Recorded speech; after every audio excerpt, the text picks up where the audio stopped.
Two fathers who lost teenage daughters beneath these waters revisit the scene of South Korea's worst maritime disaster. Nam Tae-sik and Park Byung-chang are checking on the operation to lift the sunken Sewol ferry.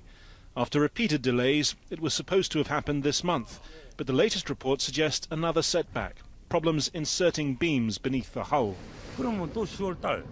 It could push back to October, November, even December. What's their plan?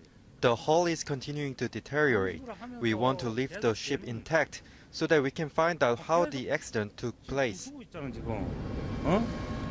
The Sewol went down on the 16th of April 2014. Poorly enforced regulation, a criminally negligent company and crew, and a botched rescue effort resulted in the deaths of 304 people, 250 of them teenagers on a school trip.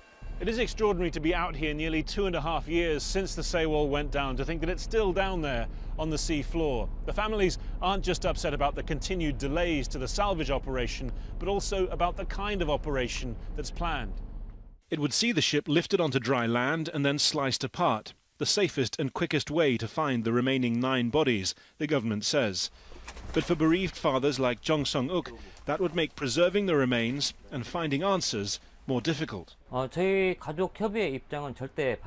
We absolutely oppose it.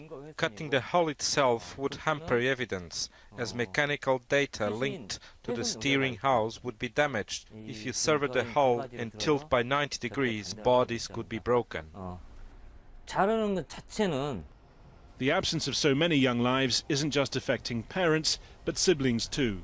16-year-old Kim Yi-yeon is now the same age as her sister Seon when she died.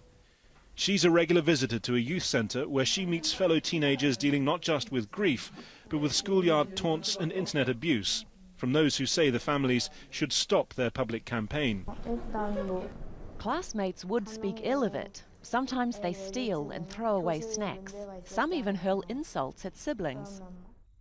Back in Jindo, the two fathers continue their vigil above the salvage scene.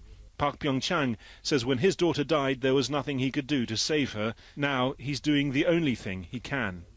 Harry Fawcett, Al Jazeera, Jindo, South Korea.